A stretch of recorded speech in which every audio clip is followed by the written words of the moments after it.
autor del que se encuentran muchísimos libros, se llamó más bien Mircea Eliade. Es un estudioso de las culturas antiguas, religión, filosofía de la religión y todo eso. Entonces, en uno de sus libros de Mircea Eliade sobre historia de las religiones, historia de las ideas y creencias religiosas se llama. Entonces, en el tomo 1 o el 2, no recuerdo bien, menciona ahí, por ejemplo, las religiones persas. Y ahí hace alusión a una obra, no recuerdo su nombre, que plantea un juicio final. ¿Gilgamesh? No. No es Gilgamesh, es otra cosa. Es una obra más o menos como del 100, 150 antes de Cristo. Ah, ya, muy cercano. Pertenece al zoroastrismo. Y en esa obra se habla de un juicio final y la descripción es casi idéntica a la del Evangelio de Mateo. La diferencia está en que aquel que es juez no se identifica con los más necesitados, como sí ocurre en el Evangelio de Mateo. Ya ve que dice, lo que hicieron a uno de estos pequeños lo hicieron conmigo. Eso sí lo menciona el Evangelio de Mateo, pero no a este otro libro que es zoroastrista, al parecer. Entonces, esa es una forma de plantear, por ejemplo, el juicio final.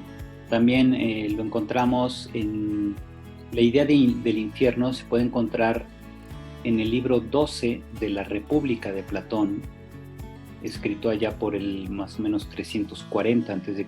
o un poco más atrás, como por el 350, no sé exactamente cuándo se escribió, pero debe haber sido por aquella época, porque Platón fue el maestro de Aristóteles, y Aristóteles fue el maestro de Alejandro Magno. Entonces podemos ubicar la obra de Platón en torno al 360, 350 a.C., por ahí. Entonces, en el libro 12 de la República se habla de un soldado llamado así, E-R, simplemente. Entonces, el soldado es un soldado que, según Platón, murió en una batalla que, de hecho, si ustedes teclean o, como dicen, googlean, si ustedes googlean el mito de les aparece ahí el resultado. El mito de dice, es una leyenda escatológica que finaliza la República de Platón. La historia comienza cuando muere en batalla. Cuando los cuerpos de aquellos que han muerto en batalla son recogidos 10 días después de su muerte, el cuerpo de permanece sin descomponerse. Entonces resulta que cuando lo van a quemar, ya ven que antiguamente ponían los cuerpos sobre una pira, es decir, sobre una serie de tablas y leños y todo eso, y luego los quemaban. Entonces, estando en la pira, y antes de que se acercaran la antorcha para quemarlo, despierta el cuate. Despierta y todos se asustan, y luego ya casi lo entrevistan. Dinos, ¿qué te pasó? Por eso no estaba descompuesto su cuerpo, porque él todavía estaba vivo, ¿verdad? Después de 10 días de recoger los cadáveres en una playa donde estaban tirados. Y entonces cuenta que él estuvo en un lugar donde en los cielos o en las partes altas vio a los salvados, a los hombres que habían hecho el bien, que gozaban, digamos, de los beneficios de los dioses. Y en cambio vio a otros que estaban en las zonas inferiores, les llama así, las zonas inferiores donde están sufriendo. Si alguien de ustedes tiene por ahí el libro de la República de Platón o lo descarga de internet, ustedes pueden encontrar precisamente el relato en labios de este soldado que Platón va contando, ¿verdad? Y entonces ahí también se ve el concepto de infierno, cielo e infierno, en alguien que no tiene nada que ver con el pensamiento hebreo, ¿verdad? O sea, fíjense, es interesante porque refleja entonces todo un imaginario, que alguien podrá decir imaginario colectivo, ¿verdad? Como en todas las culturas de la antigüedad, sí, está el concepto de cielo y de infierno, ¿verdad? De lugar de salvación y gozo en compañía de los dioses, y por otro lado está el lugar de castigo. Incluso aquí en las culturas mesoamericanas, me parece, también tenemos el Mictlán y el Omeyocan. Esto, ¿verdad? Entonces, son conceptos antiquísimos que van acompañando prácticamente a la humanidad y simplemente van cambiando la forma como se les llama, ¿verdad? Pero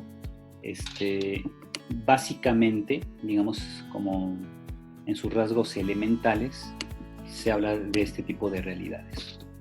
Sí, padre. Bien, tenemos entonces, ya para terminar, vamos a ver las diapositivas que nos quedan. Nuevamente aquí, hablando de mesianismo, hay figuras mesiánicas de corte definitivo que apuntan al fin del mundo, al fin de la humanidad, a la pacificación con la naturaleza. El chiste es que todo mesianismo apuntaba hacia la búsqueda de la exaltación del pueblo de Dios.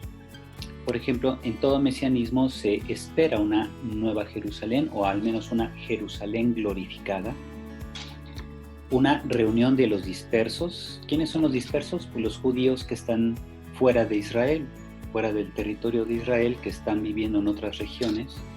Entonces se espera que este Mesías los reúna nuevamente, o sea, que los judíos ya no estén regados en el mundo, sino que puedan reunirse nuevamente en Israel.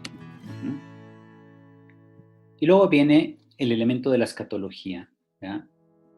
Término moderno que alude al despliegue y sentido de las realidades últimas definitivas, culminación de la vida humana y de la historia, concepto de precisamente lo que decíamos, cielo e infierno, como situaciones definitivas del alma humana o del ser humano como tal.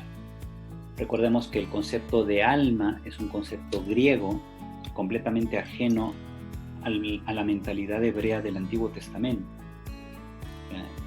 En el Antiguo Testamento tenemos el concepto nefesh, que significa esa vitalidad del hombre, pero no es un alma separada del cuerpo como se plantea en la filosofía griega.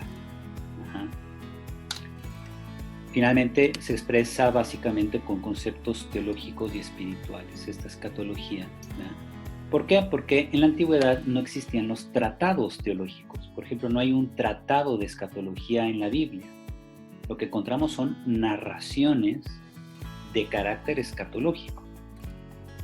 Tenemos expectativa de cómo será la vida con Dios, pero descrito en manera casi narrativa.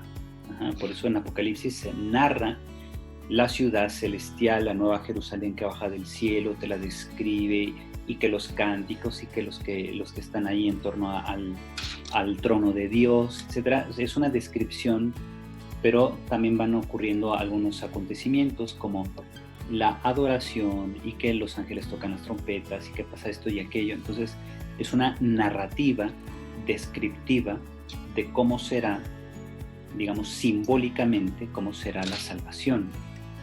Pero no hay un tratado de escatología. Ya los tratados van a aparecer a lo largo de la historia del cristianismo, ¿ya? De la teología cristiana. En cuanto a la literatura, este tipo de literatura tiene elementos relacionados con el dualismo iranio, como les decía, de esta región irania, que son los llamados zoroastristas, ¿ya? La filosofía griega y los mitos religiosos del entorno sirio y o babilónico. La apocalíptica judía tiene gran interés por conocer las realidades más profundas de la vida y de la historia. O sea, aquí podría poner, incluso voy a especificar más, dice, por conocer el sentido de las realidades más profundas de la vida y de la historia. ¿Por qué agrego aquí lo del sentido? Por esta razón, fíjense, el pensamiento apocalíptico es principalmente hermenéutico. ¿Qué significa eso? La hermenéutica es la disciplina que indaga el sentido de los textos, el sentido del quehacer humano, incluso el sentido de la vida. Preguntarse por el sentido de la vida, esa es la pregunta hermenéutica por excelencia. ¿Qué sentido, qué significado tiene la existencia del ser humano? Entonces, fíjense, En la antigüedad, pues el ser humano está hecho para los dioses, según los griegos, ¿no? El ser humano es un animal racional, decía Aristóteles, que tiene esta capacidad de conocer todas las cosas a través de su entendimiento agente. Eso viene descrito en el libro Acerca del alma. Es un libro de Aristóteles. Estamos hablando de siglos antes de Cristo. Para los cristianos, ¿cuál es el sentido de la vida humana? Pues estamos hechos para Dios, ¿ya? Nuestro destino final es estar con Dios, pero, digamos, en cierto modo nos lo tenemos que ganar. ¿Cómo? Recibiendo el Evangelio, asumiendo nuestra vida como una respuesta constante al Evangelio de Cristo, etc., ¿no? En la actualidad, donde vivimos ya en la época de la inteligencia artificial, la época de los avances de la ciencia, ¿verdad? Se han planteado dos corrientes muy, muy recientes en estas fechas que vivimos, el siglo XXI, sobre el sentido de la vida del ser humano. Una es que el ser humano es un epifenómeno natural. ¿Qué significa eso? Somos el último grito de la moda de la evolución del universo. ¿Ah? Y nuestro objetivo final es valernos de la tecnología para ser inmortales. Tómala. ¿Qué significa eso? Fíjense, ya las nuevas perspectivas desechan completamente el discurso religioso, ¿eh? Hay que estar muy atentos a lo que estamos viviendo hoy. Una corriente de estas es el transhumanismo. Aquí el doctor Noel, ¿verdad?, sabe muy bien de qué estamos hablando ahí, de cómo se espera desarrollar ciencia y tecnología que permita que el ser humano, fíjense, literalmente, que pretenden descargar los contenidos del cerebro en una computadora para que tú puedas subsistir, o sea, como si tú estuvieras encerrado en esos recuerdos, en esa memoria, para que una vez que muera tu cuerpo, tú puedas sobrevivir en esa información descargada en una computadora, y esa información la meten en un robot con un cuerpo metálico y tú seas inmortal. ¿Verdad? Suena a ciencia ficción. Bueno, pues hay un cuate de allá de la Universidad del Instituto de Tecnología de Massachusetts que se apellida Kurzweil. Les voy a escribir aquí su apellido en el chat. Déjenme ver dónde tenemos aquí el chat. Aquí está. Se apellida así, Kurzweil. Ahí les pongo el apellido. Entonces este Kurzweil es un científico, me parece que es gringo, de origen alemán, por eso el apellido así medio raro, ¿ya? Este Kurzweil está convencido de que el alma humana está contenida en los pensamientos, en la memoria que guarda nuestro cerebro. Y entonces él mismo ya se puso como voluntario, porque él ya está grande, ya tiene casi 70 años, ¿ya? Se ha puesto como voluntario para que descarguen la información de su cerebro en un disco duro portátil. Como que piensan leer entonces toda la información de sus neuronas, descargarlas en un disco duro portátil para que después ese disco duro se monte en un robot metálico, ¿verdad?, con brazos mecánicos y todo eso, y él pueda haber sobrevivido a la muerte a través de ese dispositivo. Bueno, suena como una locura, ¿verdad? Pero de hecho hay una película que habla sobre esto, la película Transcendence con Johnny Depp. No sé si ustedes conozcan a este actor que hizo de Piratas del Caribe, que hace del Capitán Sparrow en Piratas del Caribe, que también es el Manos de Tijera. Ese mismo actor representó en una película a un fulano que sobrevive así, ¿verdad? Él está a punto de morir, descargan su cerebro en una computadora, su cuerpo muere, pero él subsiste en el sistema operativo de esa computadora. Y esa es la teoría de Kurzweil, ¿verdad? Esa es su antropología filosófica bastante limitada, creyendo que el ser humano se reduce a mera información interneuronal que pueda descargarse en un sistema, en un dispositivo. Bueno, y la otra corriente está todavía más loca. La otra corriente es una corriente que es la que considera que el ser humano es también un epifenómeno, es decir, un último grito de la moda en la evolución del universo, de la evolución biológica, cuyo único objetivo final es crear inteligencia artificial autónoma. Esto de la inteligencia artificial autónoma también se ha debatido mucho, pero de hecho hoy en día, mientras nosotros hablamos aquí, hay un foro internacional que busca la prohibición de armas autónomas. No sé si ustedes sepan, pero en este momento se está desarrollando un foro internacional a través de plataforma Zoom, por esto de la pandemia, ¿verdad?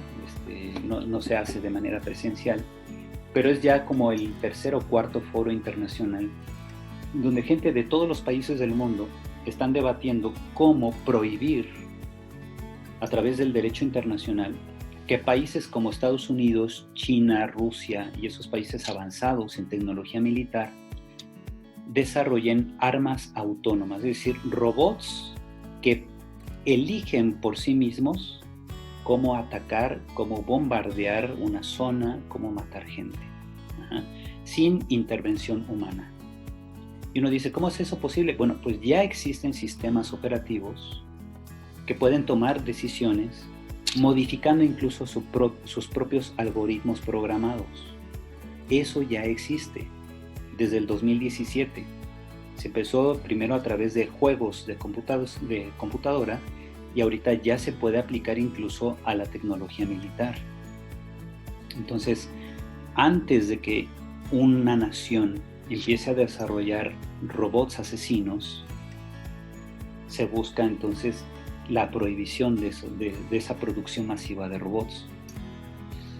Entonces, ya hay muchos estudios al respecto, hay gente de todos los niveles, hay filósofos, hay encargados de áreas militares y todo eso que están participando de estos foros internacionales, porque sí consideran que es prácticamente inminente ya el desarrollo de estas tecnologías. De hecho, ustedes pueden buscar en YouTube, pueden poner ahí debate sobre armas autónomas y van a encontrar una enorme cantidad de videos y también artículos de revista especializada en varios campos, en filosofía, en asuntos extranjeros, como esta de la Foreign Affairs y otras revistas ya están tocando el tema a nivel internacional porque dicen es prácticamente inminente la época en que empiece a haber armas autónomas, estas especies de robots que piensan por sí solos. Tú nada más le dices la orden, vas a ir a tal lugar y vas a bombardear, vas a matar gente de este grupo, ¿no?, de terroristas. Y entonces el robot despega solo, porque ya controlan aviones de manera autónoma. En Estados Unidos ya los aviones F-16, ya hay una flotilla entera de F-16 que se manejan solos.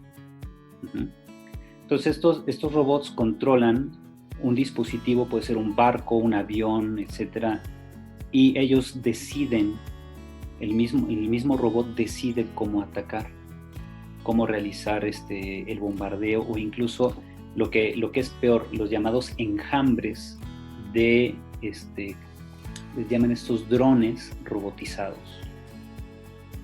Drones así de pequeños, de menos de 10 centímetros de grande, ¿verdad?, que contienen una bomba y estos se mueven por enjambres como si fueran abejas, ¿verdad?, y llegan y atacan una zona, ¿verdad? Ya han hecho demostraciones de cómo funcionarían estas cosas y es realmente espeluznante, ¿verdad? O sea, te quedas a qué nivel hemos llegado, ¿verdad?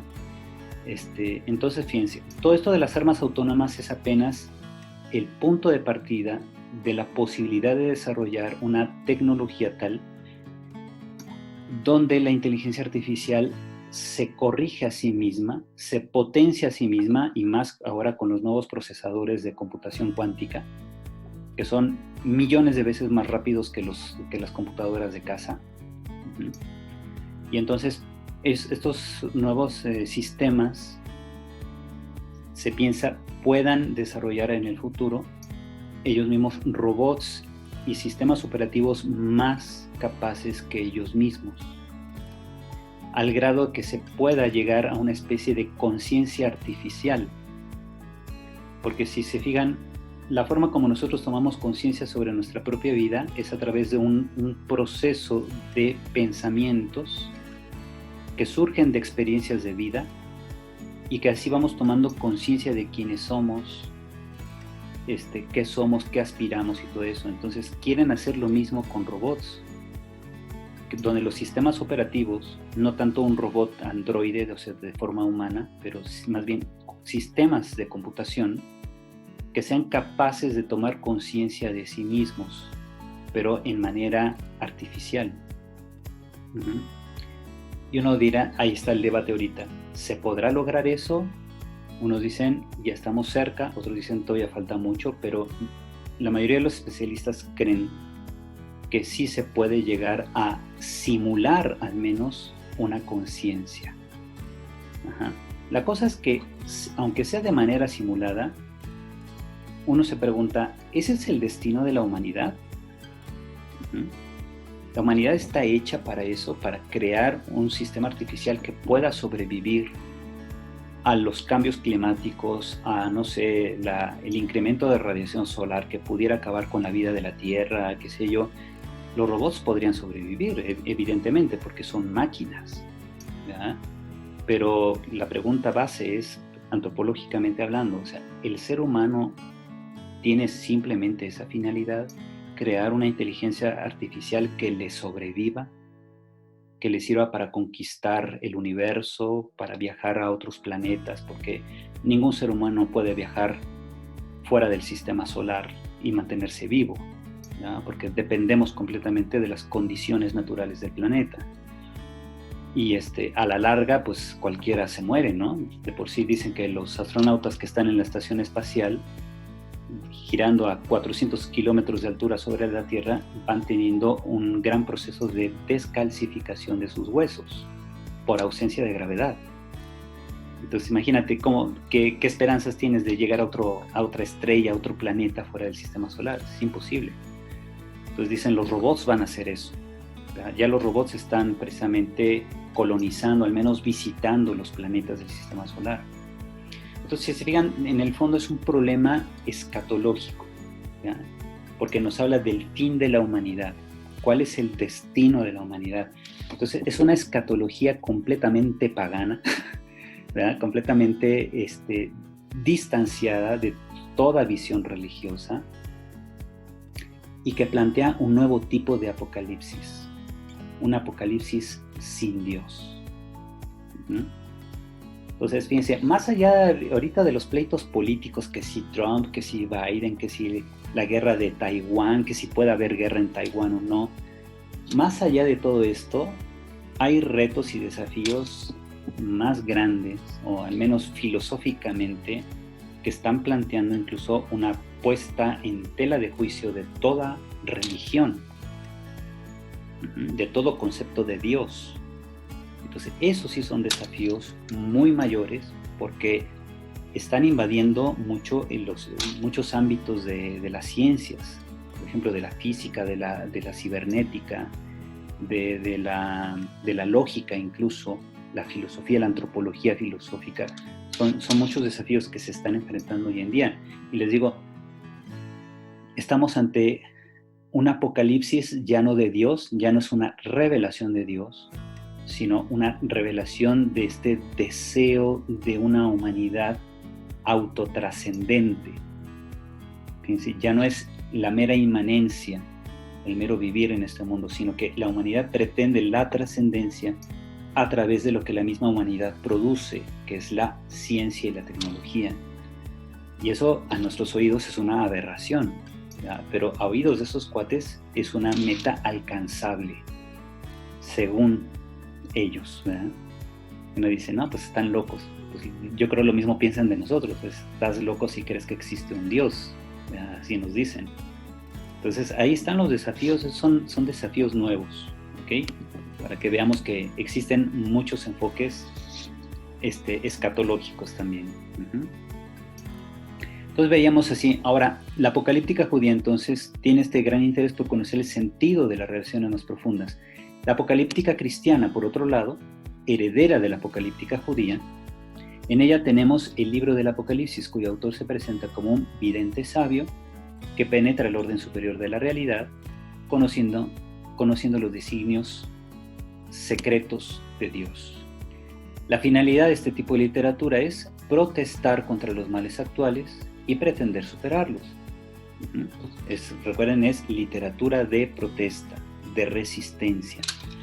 Un autor apocalíptico conoce los designios de Dios y busca fortalecer la fe de los creyentes, aludiendo al surgimiento de un nuevo futuro lleno de abundancia y de vida, una nueva creación hecha por Dios, un paraíso. La literatura apocalíptica judía pretende crear una cultura de sabios escribas y lectores temerosos de Dios, cuya firmeza será un signo escatológico.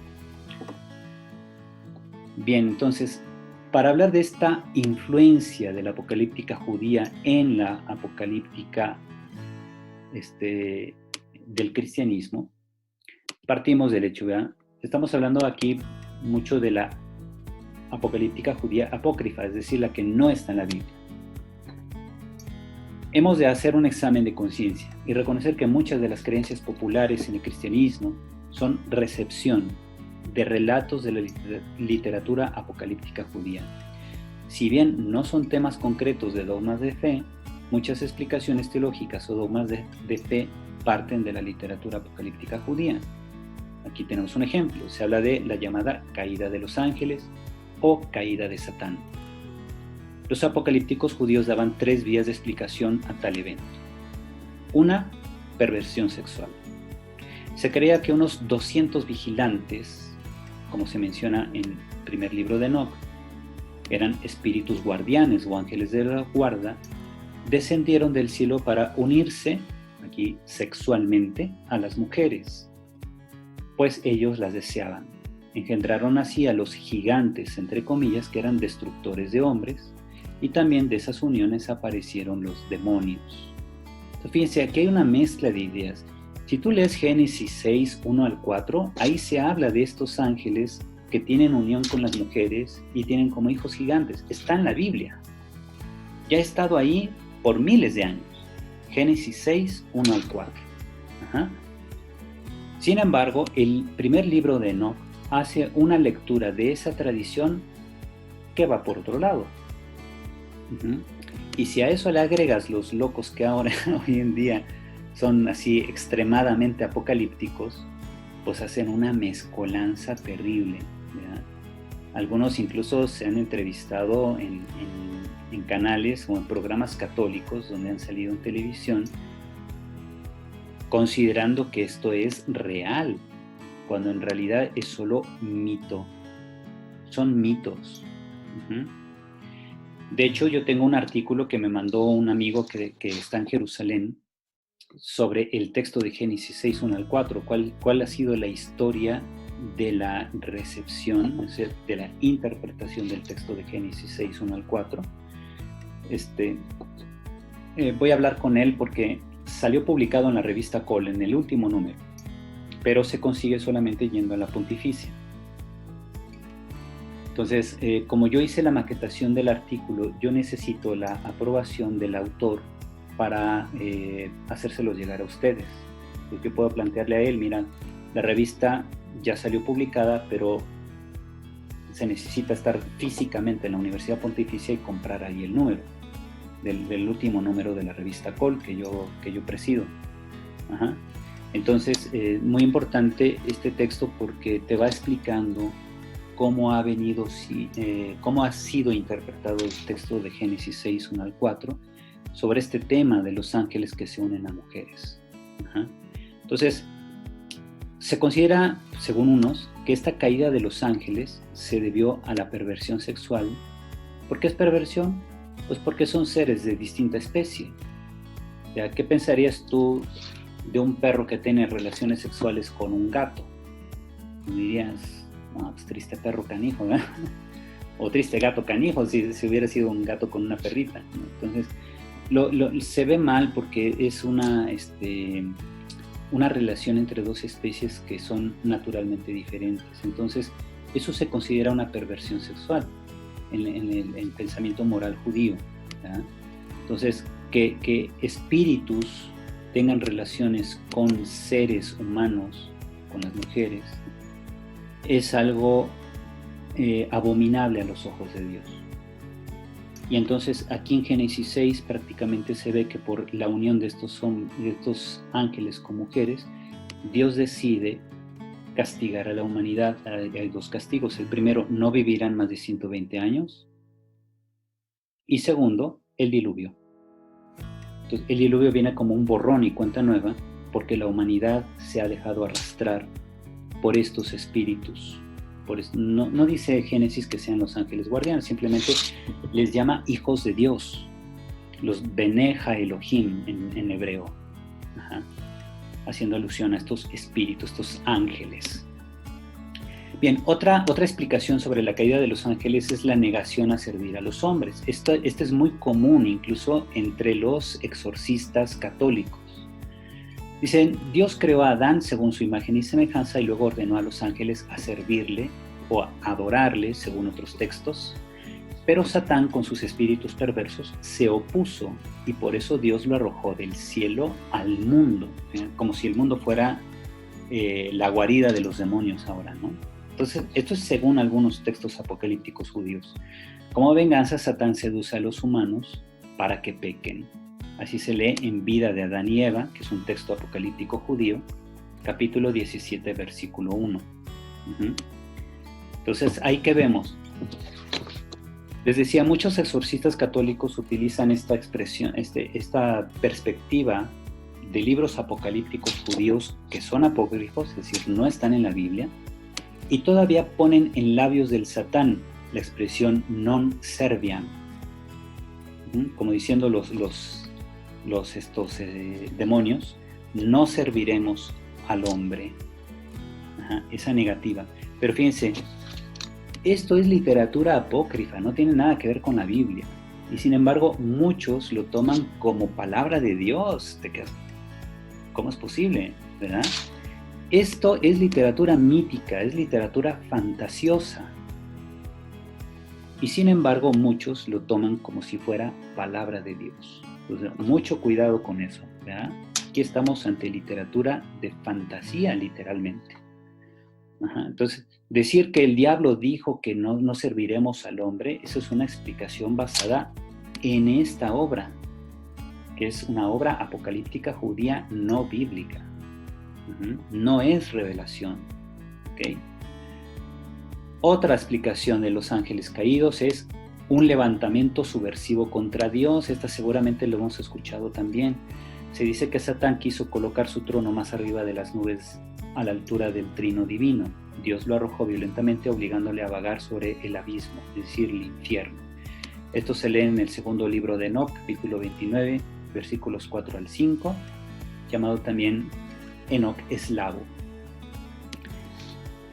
La famosa expresión de que es que Satán quiso derrocar a Dios y Dios lo arrojó al infierno, ¿ya? Porque él quería levantarse contra Dios. ¿Sí o no hemos escuchado esa versión? Yo creo que hasta nuestras abuelitas nos lo contaron. Bueno, pues eso viene de un libro apócrifo, apocalíptico judío. Esto no está en la Biblia. Otro punto, ¿ya? Bueno, pues aquí ya la bibliografía más bien.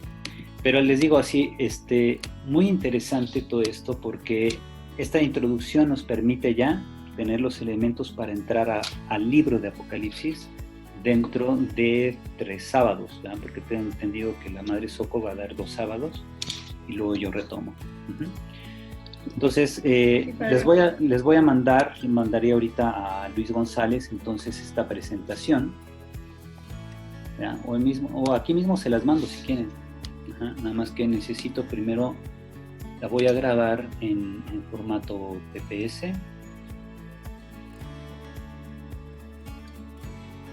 Bien, entonces Apocalíptica Judía y su influencia, vamos a ponerle aquí un inicio 2020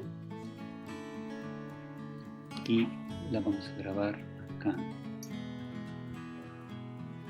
Aquí en este que dice Pablo y Corintios. Ahora aquí en el chat del grupo voy a poner aquí cargar archivo.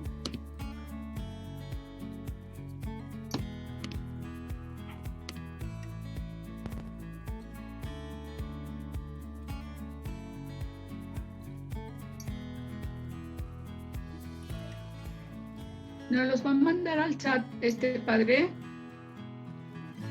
Sí, nada más que, permítame.